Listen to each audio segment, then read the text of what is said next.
Welcome to Hard Talk. I'm Stephen Sacker. From fistfights in Parliament to dodgy elections and the imprisonment of the country's main opposition leader, politics in Ukraine is a brutal business. So it is perhaps fitting that my guest today, the rising star of the Ukrainian opposition, just happens to be the world heavyweight boxing champion, Vitali Klitschko.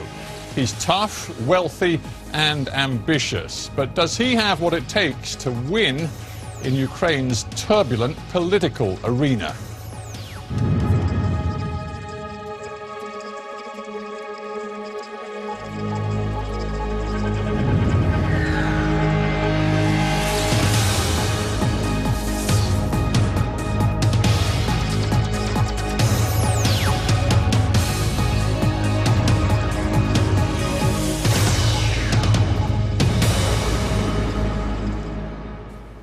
Vitali Klitschko, welcome to Hard Talk. Good afternoon.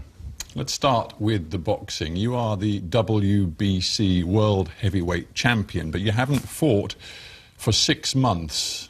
Are you going to retire? Decision about retirement or not, I take a little bit later. And give the information for whole boxing fans. Yeah, well, not today. Boxing fans do want to know. They want to know, for example, whether you've got any plan for another fight. Because there comes a point when you are a reigning champion and you simply don't fight that you're no longer credible. I have fight every day in Ukraine, in politics. This fight much tougher than fighting in sport. So why not just say to your fans, that's it, guys, I'm done with boxing, it's a new chapter in my life, politics is my future. It's very important to make right point in any profession, and I do that a little bit later. You see, there are people inside boxing who believe that you do not want to take on your fiercest rivals, and I'm particularly thinking perhaps of the British boxer David Haye, who says that he believes he can beat you, but you won't give him the chance. Are you prepared to at least consider a fight with David Haye?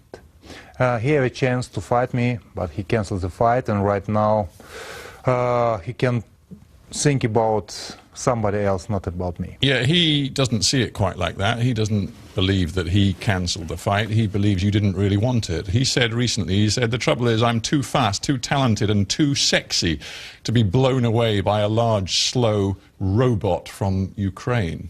That was you. I listened these words many times from many boxers, but it's just talking. And I ready for fighting, not for talking. David Haye have a chance to fight me. He have a chance to fight. They have a chance to fight my brother, but he don't use the chance and still talking. Sounds like you don't have much respect for David Haye. David Haye is the best in the world by talking. The best in the world by talking. I mean, you can say that. You're not somebody who indulges in what in boxing most people call trash talk. You don't really do that. But some of the critics, I was just looking at boxingnews.com, the website recently, some say the problem is you're too boring. You're too boring for the good of boxing. You may be a technician, you may be one of the great boxers of your era, but you haven't actually been good for the sport. I do my job very well. I still world champion pretty long time, and I know I'm the best in the world. But David Haye can just talk about that. Let's talk about serious stuff. Well, we're going to talk plenty about politics, but there are a lot of boxing fans around the world. Hard Talk doesn't often have a world heavyweight champion in the studio, so I've got a couple more questions for you on the boxing. One is from a layman like me who doesn't watch too much boxing. The one fight in the world that everyone would pay to see would be you fighting your brother, who is also a world heavyweight champion on the WBA, WBO rules. Why don't you fight him? I like my brother very much. Family is most important point in my life. I love my brother so much, and as small boy, my parents tell me, please care about your young brother. I bring him to the boxing section, and we have a dream together to be one day world champion, to be one day Olympic gold medalist, and always we make our dream true. And you used to beat him up, though. When he was young, you were 5 years older. He says you used to beat him up, but he says then the older we got, the more sensitive we became to one another. He said we have sparred with each other, and that, he said, was very bloody. It was not cool. Did you see it like that? No. We sparred with each other many years ago. It was almost 20 years ago. But after that... And did you hurt each other? Yes, always. If we spar with each other, we have this trouble, we have injuries. And that's why I think it's a sign from the God, never fight each other, because we have the same blood, we love each other very much. And as my brother is the closest person in the world for me, and I don't want to fight my brother from this point. And another point is too dangerous. He's strong. He is really strong. And main point, yeah, but we don't want to break Iron Fist. We don't want to break heart of our mother, because our mother don't want to see this fight. That's pretty clear that fight is never going to happen. It's not clear whether you're retiring, because you won't tell me, but clearly there are pressures in your life. You said, let's talk about the serious stuff, by which I think you meant politics. But it is very odd, is it not, to be selling yourself as the leader of an opposition movement in Ukraine when for a large part of your time you're not even living in the country, you're training and working in Germany, and when a lot of your mind is still on boxing, not on politics. Last 6 years I live in Ukraine. It's true. I spend a lot of time outside of Ukraine. You spend an awful lot of time in Germany. I live in Germany almost 13 years. You're training in gymnasiums far from Ukraine. You're fighting in arenas far from Ukraine. I have a chance to fight twice a year, one time a year, defend my title, and the rest of time I spent in Ukraine, because it's very important to do it things by yourself, but in politics it's very important team. It's always in sport also. Many things depend on you, but many things depend on your team. If you want to be the best, work with the best. In sport you need the best trainer, you need the best promoter, you need the best manager, and you will be automatically the best. Exactly the same in politics. In politics. Well, you're not the best. Forgive me for interrupting, but you are not the best in politics. You ran for mayor of Kiev twice, and you lost twice. You tell me how many times you've won in boxing. Frankly, your record as a politician is that of a loser. I don't want to be the best in politics. I want to make changes in my country. But what I'm getting at is that you come from a sport, boxing, which is a lonely sport, and you put yourself on the line, and I dare say you have to have a lot of self-confidence, maybe a lot of ego to be a successful boxer. In politics, you face a question because you have an opposition party. You have 50 seats, I believe, in the Ukrainian parliament, but you're 42. But you're not the biggest party, and in fact the main opposition leader in Ukraine right now is in prison, Yulia Tymoshenko. Why don't you heed her call for all of the opposition parties to form one united front? Why won't you do that? Because it's very important to unite it, and we have different party, we have different ideology, we have a different election field, and but isn't it your duty right now to fight for her? And we united in parliament, all opposition party, and we coordinate our activity. It's very successful. But let's be clear about Yulia Tymoshenko. It is possible over the next few days and weeks she may face new charges of murder to go with the current sentence she already has of 7 years for abuse of power. Is your message to the Ukrainian people and to the president that she must be freed and all charges dropped? It's, we know behind this process against Tymoshenko, it's political ground. It's political motivate, and every politician have to be responsible for his political activity, not in the prison. But why aren't you doing more then? Because it strikes me that, you know, what is it, just 8 years ago, we saw the Orange Revolution. We saw the country's politicians rise up with the people to demand change. But you, your party, and the other opposition groups have not put people out on the streets to try to get this government to release Tymoshenko, to try to get the government to recognize that the last elections were rigged, were fraudulent. You haven't put people on the streets. Why? We try to delay these problems in Ukraine. We make official announcement to President of Ukraine. We explain our vision, and you ask to bring the people out on the street. The people not ready to go to in the street. Why? Right now. But right Why? now the temperature in. Not everybody support the activity what did Tymoshenko as she was the prime minister, but everybody understand this process political motivate. Are you ready to say the time has come to confront President Yanukovych and his ruling party by all means possible?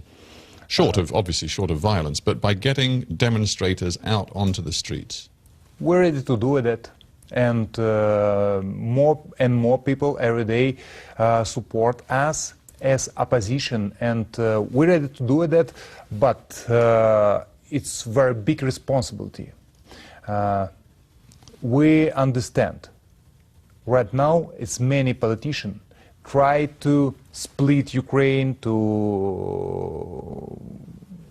with the language, the culture, the languages, the religion, and many points. And Ukraine right now, it's independent country, first time in the history, and we're just 20 years old. It's very important. Don't bring instability inside the country. It will be. But the country, if I may say so, Mr. Klitschko, the country does look unstable from the outside. It is very interesting to see the split over Ukraine's future strategic direction. It seems there are some in the country who believe that the destiny of your country is to be close, very close, to Moscow, both economically and politically. Others who look towards the European Union. Now you are interesting, because your first language was Russian. Your father was a military officer with the Soviet Union, and yet you seem to see the future in Europe. Why? It's not the question which language you talk. It's very important which vision I have. And 2.5 years ago, we all together with people, young people who have exactly the same vision, we build a party. Today, our party is the third biggest party in Ukraine. We have big support. Yeah, but the biggest party is Mr. Yanukovych is, and his vision is to look much more toward Moscow, to the east, not to the west. He declared European integration, but between the declaration and implementation in our government is huge distance.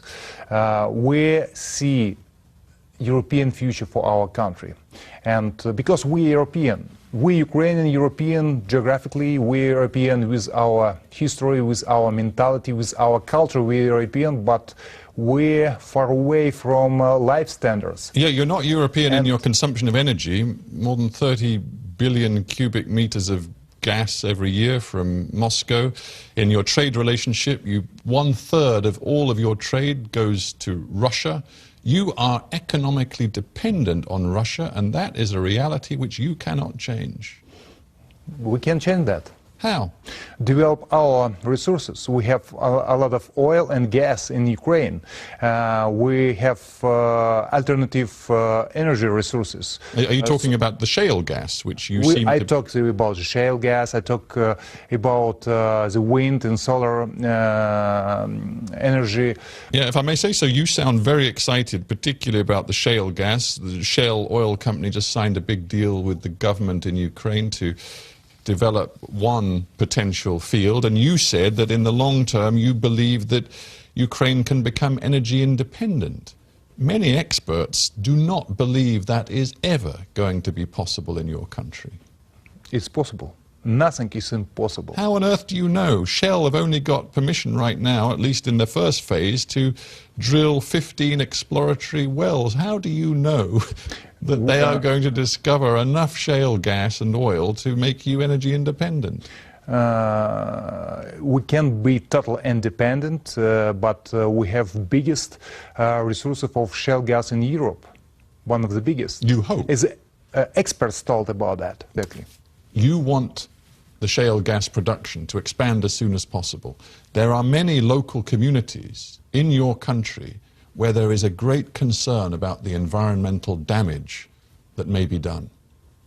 Actually, we have to develop the gas in Ukraine, shale gas, but with new technology and with new ecological standards.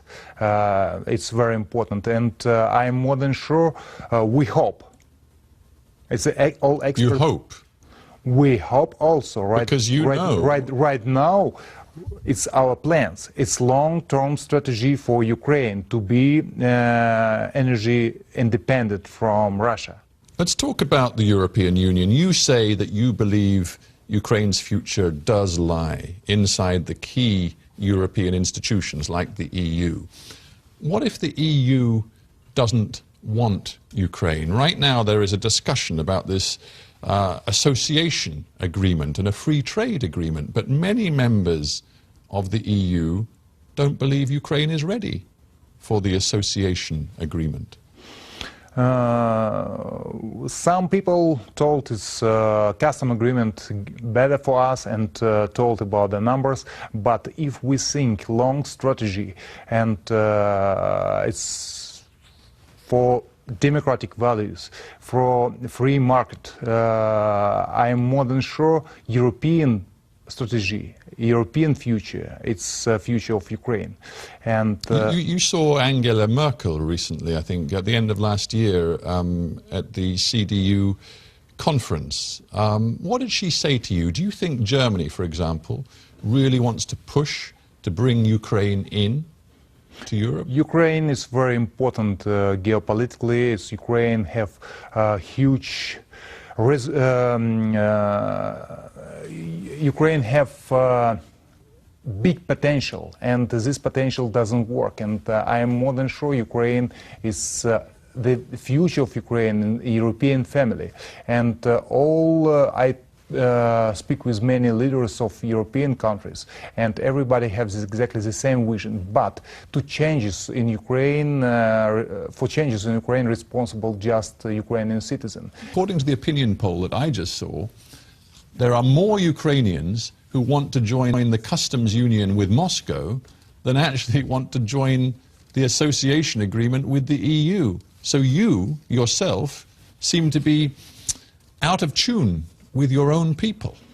If we talk about democratic standards, if we talk about competitive economic, if you high social standards talk, it's and think long term, European Union is our goal. Let me come back to you personally as a politician. Your message to the Ukrainian public is that you are Mr. Clean, that you are against all corruption. That's a difficult thing to sell to the public when you come from a sport like boxing, isn't it? Which is a famously sleazy sport. I'm almost signed 1996 professional, and we try to be always and was always clean in this sport and show sport can be different. But you were not always Mr. Clean. You abused drugs. You were a drugs cheat. Really? Isn't that right? Illegal use of steroids. It's true. It's 1995. I have a problem with my health, and the doctor who give me medication doesn't have full information about forbidden stuff in medication, and that's why I was disqualified for 1 year and thrown out of the Olympic team. And after we do it as sportsmen, we do it many times every year, the doping test, and always was clean, except this point in 1995. What about money? Because, again, there are lots of allegations about corrupt money in Ukrainian politics. Every Ukrainian politician, and of course you are a leading politician now, is supposed to declare all of their assets and their income. I've just been looking a little bit at you. You declared in Ukraine your official MP salary, and also I think 4.7 million US dollars that you earned last year. But if one looks at the amount of money you've made from boxing, from TV, from promotions, from marketing, you must have made more than that. You know exactly the numbers? Well, I've been looking. They don't add up. They don't seem to add up. I take money, invest the money, buy real estate. Real estate? Yeah. How many properties do you own? Not so many, but enough. See, I mean, how many properties? If I live in Germany, I buy for family the building, and I buy the building in Ukraine.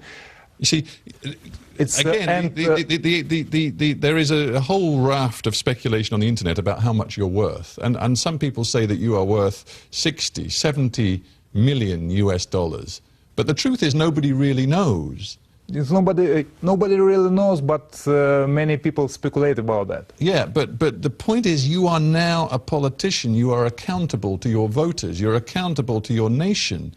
And you are campaigning against corruption. Do you not have a duty to come clean? I have nothing to hide.